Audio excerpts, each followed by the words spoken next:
ओम जय श्री राधे, जय श्री कृष्ण। आप सभी को हृदय से प्यार भरी राधे राधे। मैं राधेश्याम वशिष्ठ आप सभी का बहुत बहुत स्वागत करता हूं।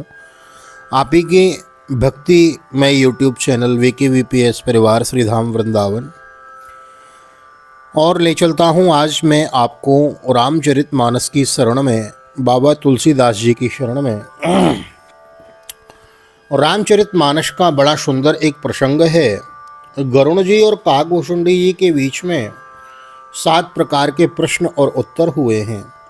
बड़ा सुंदर उनका व्याख्यान कहा गया है और उन 7 प्रकार के प्रश्न उत्तरों में सारे जीवन के प्रश्नों का उत्तर छुपा हुआ है।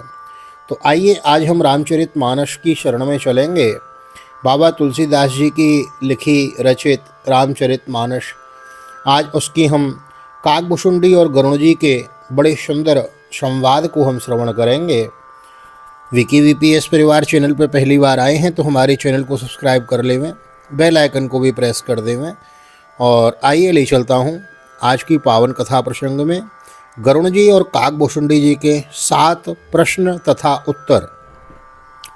बोलो राजा रामचंद्र भगवान की जय। रामचरितमानस के उत्तरकांड में ज्ञान की बौछार है। उस ज्ञान की बौछार में से निम्न ज्ञानमयी बारिश की बौछार प्रश्न उत्तरी के रूप में आपके समक्ष उपस्थित है। 7 प्रकार के प्रश्न किए हैं। सबसे पहला प्रश्न है, सबसे दुर्लभ कौन सा शरीर है। दूसरा, सबसे बड़ा दुख कौन सा है। तीसरा, सबसे बड़ा सुख कौन सा है। चौथा, संत और असंत में अंतर क्या है। पांचवा, सबसे महान पुण्य कौन सा है। छठा, सबसे महान भयंकर पाप कौन सा है। और सप्तम अंतिम प्रश्न है कि मानस रोग कौन कौन से हैं। तो ये 7 प्रकार के प्रश्न हैं। आइए बाबा तुलसीदास जी की वाणी में श्रवण करते हैं।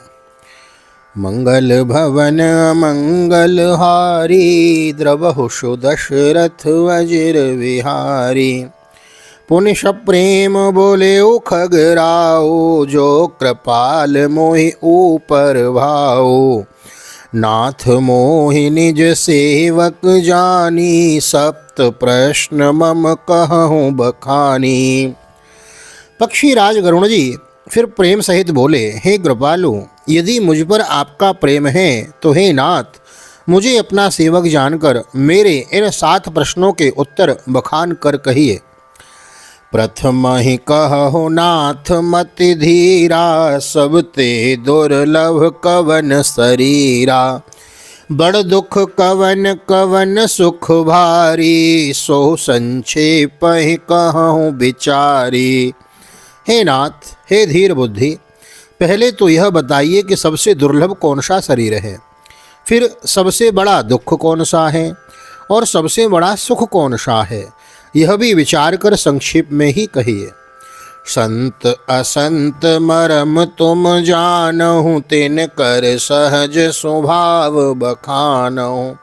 कवन पुण्य श्रुति विदित विशाला, कहूँ कवन अघ परम कृपाला। संत और असंत का मर्म आप जानते हैं, उनके सहज स्वभाव का वर्णन कीजिए।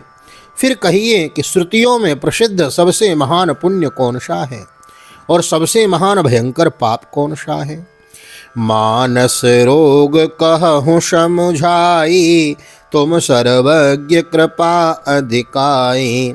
तात सुनहु सादर अति प्रीति, मैं संक्षेप कहूँ यह नीति।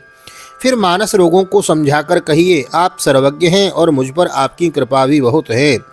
काकभूषुंडी जी ने कहा कि हे तात, अत्यंत आदर और प्रेम के साथ सुनिए, मैं यह नीति संक्षेप में कहता हूँ। नर तन सम नहीं कवन उदेही, जीव चराचर जाचत जेहि तेहि। नरक स्वर्ग अपवर्ग निसैनी, ज्ञान विराग भक्ति शुभ देनी। ज्ञान विराग भक्ति शुभ देनी। मनुष्य शरीर के समान कोई शरीर नहीं है। चर अचर सभी जीव उसकी याचना करते हैं। वह मनुष्य शरीर नरक, स्वर्ग और मोक्ष की सीढ़ी है तथा कल्याणकारी ज्ञान, वैराग्य और भक्ति को देने वाला है। सो तनु धरि हरि भजहि न जे नर, होहि विषय रत मंद मंद तर। कांच किरिच बदले ते लेहि, करते डारि परश मन देहि। ऐसे मनुष्य शरीर को धारण करके भी जो लोग श्री हरि का भजन नहीं करते और नीच से भी नीच विषयों में अनुरक्त रहते हैं, वे पारसमणि को हाथ से फेंक देते हैं और बदले में कांच के टुकड़े ले लेते हैं। नहीं दरिद्र सम दुख जग माही, संत मिलन सम सुख जग नाही। पर उपकार बचन मन काया, संत सहज स्वभाव खगराया। जगत में दरिद्रता के समान दुख नहीं है तथा संतों के मिलने के समान जगत में सुख नहीं है। और हे पक्षीराज, मन, वचन और शरीर से परोपकार करना यह संतों का सहज स्वभाव है। संत सहहि दुख पर हित लागी, पर दुख हे तो असंत अभागी। भूर्ज तरु सम संत कृपाला, परहित नीति सह विपति विशाला। संत दूसरों की भलाई के लिए दुख सहते हैं और अभागे असंत दूसरों को दुख पहुँचाने के लिए। कृपालु संत भोज के वृक्ष के समान दूसरों के हित के लिए भारी विपत्ति सहते हैं, अपनी खाल तक उधड़वा लेते हैं। सन एव खल पर बंधन करई, खाल कढ़ाई विपत सह मरई। खल बिनु स्वार्थ पर अपकारी, अहि मूसक एव सुन उर्गारी। किंतु दुष्ट लोग सन की भांति दूसरों को बांधते हैं और उन्हें बांधने के लिए अपनी खाल खिंचवाकर विपत्ति सहकर मर जाते हैं। हे सर्पों के शत्रु गरुड़ जी, सुनिए, दुष्ट बिना किसी स्वार्थ के सांप और चूहे के समान अकारण ही दूसरों का अपकार करते हैं। पर संपदा विनाशी नसाई, जिम ससेहत हिम उपल बिलाई। दुष्ट उदय जग आरती हेतु, जथा प्रसिद्ध अदम गृह केतु। वे पराई संपत्ति का नाश करके स्वयं नष्ट हो जाते हैं, जैसे खेती का नाश करके ओले नष्ट हो जाते हैं। दुष्ट का अभ्युदय प्रसिद्ध अधम ग्रह केतु के उदय की भांति जगत के दुख के लिए ही होता है। संत उदय संतत सुखकारी, विश्व सुखद जिम इंदु तमारी। परम धर्म श्रुति विदित अहिंसा, पर निंदा सम अघनगरी सा। और संतों का अभ्युदय सदा ही सुखकर होता है, जैसे चंद्रमा और सूर्य का उदय विश्व भर के लिए सुखदायक है। वेदों में अहिंसा को परम धर्म माना है और परनिंदा के समान भारी पाप नहीं है। हर गुरु निंदक दादुर होई, जन्म सहस्र पाव तन सोई। द्विज निंदक बहु नरक भोग, करि जग जनमहि बायस शरीर धर। शंकर जी और गुरु की निंदा करने वाला मनुष्य अगले जन्म में मेढक होता है और वह 1000 जन्म तक वही मेढक का शरीर पाता है। ब्राह्मणों की निंदा करने वाला व्यक्ति बहुत से नरक भोग कर फिर जगत में कौए का शरीर धारण कर लेता है। सुरश्रुति निंदक जे अभिमानी, रौरव नरक परहिते प्राणी। होहि उलूक संत निंदारत, मोह निशा प्रिय ज्ञान भानुगत। जो अभिमानी जीव देवताओं और वेदों की निंदा करते हैं वे रौरव नरक में पड़ते हैं। संतों की निंदा में लगे हुए लोग उल्लू होते हैं, जिन्हें मोह रूपी रात्रि प्रिय होती है और ज्ञान रूप सूर्य जिनके लिए बीत गया रहता है। सबकी निंदा जे जड़ करही, ते चमगादर होय अवतरही। सुनहु तात अब मानस रोगा, जिन ते दुख पावहि सब लोगा। जो मूर्ख मनुष्य शव की निंदा करते हैं वे चमगादड़ होकर जन्म लेते हैं। तात अब मानस रोग सुनिए, जिनसे सब लोग दुख पाया करते हैं। मोह सकल व्याधिन कर मूला, तिन ते पुण्य उपजहि बहुसूला। काम बात कफ लोभ अपारा, क्रोध पित्त नित जा छाती जारा। सब रोगों की जड़ मोह है उन व्याधियों से फिर और बहुत से शूल उत्पन्न होते हैं। काम वात हैं, लोभ अपार बढ़ा हुआ कफ है, और क्रोध पित्त है जो सदा छाती जलाता रहता है। प्रीति करहि जो तीनों भाई, उपजहि सन्यपात दुखदाई। विषय मनोरथ दुर्गम नाना, ते सब शूल नाम को जाना। यदि कहीं ये तीनों भाई वात पित्त कफ प्रीति कर लें तो दुखदायक सन्निपात रोग उत्पन्न होता है। कठिनता से प्राप्त होने वाले जो विषयों के मनोरथ हैं वे ही सब शूल रोग हैं। उनका नाम कौन जानता है, अर्थात वे अपार हैं। ममता दादु कंडु हरिषाई, ईर्षाई हरस विषाद गरई बहुताई। पर सुख देख जरन सोई छई, कुष्ठ दुष्टता मन कुटिलई। ममता दाद है, ईर्षा खुजली है, हर्ष विषाद गले के रोगों की अधिकता है, गलगंड कंठमाला या घेंगा आदि रोग हैं। पराये सुख को देखकर जो जलन होती है वही क्षय है। दुष्टता और मन की कुटिलता ही कोढ़ है। अहंकार अति दुखद डमरुआ, दंभ कपट मद मान नेहरुआ। तृषा उदर वृद्धि अति भारी, तृषा उदर वृद्धि अति भारी। त्रिविध ईसना तरनु तिजारी। अहंकार अत्यंत दुख देने वाला डमरू गांव का रोग है, गांठ का रोग है। दंभ कपट मद और मान नहरुआ नशों का रोग है। तृष्णा बड़ा भारी, उदर वृद्धि जलोदर रोग है। 3 प्रकार पुत्र धन और मान की प्रबल इच्छाएं प्रबल तिजारी हैं। जोग विधि ज्वर मत्सर अविवेका, कहीं लगे कहाँ को रोग अनेका। मत्सर और अविवेक 2 प्रकार के ज्वर हैं। इस प्रकार अनेकों बुरे रोग हैं जिन्हें कहाँ तक कहूँ। एक व्याधि बस नर मर हैं, ए असाधि बहु व्याधि। पीड़ित संतत जीव कहूँ, सो किम लगे समाधि। एक ही रोग के वश में होकर मनुष्य मर जाते हैं, फिर ये तो बहुत से असाध्य रोग हैं। ये जीव को निरंतर कष्ट देते रहते हैं। ऐसी दशा में वह समाधि शांति को कैसे प्राप्त करे। नेम धर्म आचार तप, ज्ञान यज्ञ जप दान।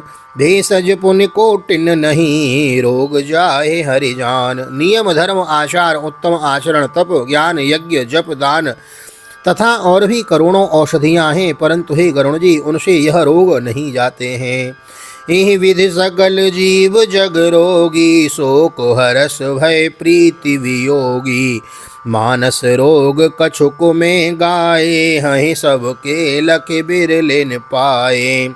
इस प्रकार जगत में समस्त जीव रोगी हैं, जो शोक हर्ष प्रीति भय और वियोग के दुख से और भी दुखी हो रहे हैं। मैंने ये थोड़े से मानस रोग कहे हैं, ये हैं तो सबको, परंतु इन्हें जान पाए कोई कोई विरले हैं। जाने तीछी जहि कछु पापी, नाश न पावहि जन परितापी। विषय को पथ्य पाए अंकुरे, मुनि हूँ हृदय का नर बापुरे। प्राणियों को जलाने वाले ये पापी रोग जान लिए जाने से कुछ क्षीण अवश्य हो जाते हैं, परंतु नाश को प्राप्त नहीं होते। विषय रूप कुपथ्य पाकर ये मुनियों के हृदय में भी अंकुरित हो उठते हैं, तो बेचारे साधारण मनुष्य तो क्या चीज हैं। राम कृपा नासहि सब रोगा, जो ए भांति बने संजोगा। सद्गुरु वेद बचन विश्वासा, संजम यह न विषय के आशा। यदि श्री राम जी की कृपा से इस प्रकार का संयोग बन जाए तो ये सब रोग नष्ट हो जाएं। सद्गुरु रूपी वैद्य के वचन में विश्वास हो, विषयों की आशा न करें, यही संयम है, परहेज है। बोलो राजा रामचंद्र भगवान की जय। अंतिम जो चौपाई है बड़ी दिव्य है। सद्गुरु वेद वचन विश्वासा, संयम यह न विषय की आशा। सद्गुरु की वाणी पर विश्वास करके भगवान नाम भगवान संकीर्तन भगवान की प्राप्ति में लग जाओ। काम क्रोध लोभ मोह मद और मात्सर्य, मनुष्य के अंदर यह 6 दोष बताए हैं। काम क्रोध लोभ मद और मात्सर्य। हाँ, काम किसी भी सुंदर स्त्री पुरुष को देखे मन में विचलता न होवे। क्रोध कोई गाली भी देवे भला बुरा कहे हमें गुस्सा न आवे। काम क्रोध लोभ किसी का सोने का पर्वत भी देखें तो मन में लोभ न आवे। काम क्रोध लोभ मोह किसी से मोह न होवे। मद कितना भी बड़ा पद प्रतिष्ठा मिल जाए मद न होवे। काम क्रोध लोभ मोह मद और अंतिम दोष है मात्सर्य। मत्तः सरित इति मत्सरः, मुझसे आगे कैसे निकल गया। ये 6 प्रकार के दोष मनुष्य में पाए जाते हैं और यदि कोई व्यक्ति ऐसा आपको मिल जाए कि उसमें यह 6 दोष न दिखाई दें तो समझना चलता फिरता वह नर नहीं साक्षात नारायण है। यही संत की लक्षण है, यही संत की महाराज स्थिति होती है। तो यह 7 प्रकार के प्रश्न उत्तर आज हम आपने श्रवण किए हैं, जीवन में बड़े याद करने लायक हैं। बड़ी दिव्य कथा यह रामचरितमानस की है। आज ऐसा मन में विचार आया कि यह जीवन के बड़े सुंदर दिव्य प्रश्न उत्तरी को आपको श्रवण कराया जाए। तो यह वीडियो आपको मिल रही है। यदि हमारा प्रयास अच्छा लग रहा हो तो वीडियो को लाइक कर दें, शेयर कर दें। नए आए हैं चैनल पे तो सब्सक्राइब कर लें।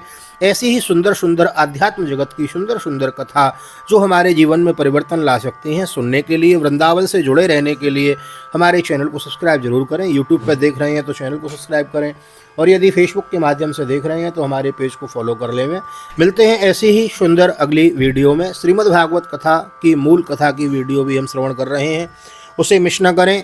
मिलते हैं अगली वीडियो में, तब तक के लिए श्री धाम वृंदावन से आप सभी को प्यार भरी जय श्री राधे, जय श्री कृष्ण, हरि ओम।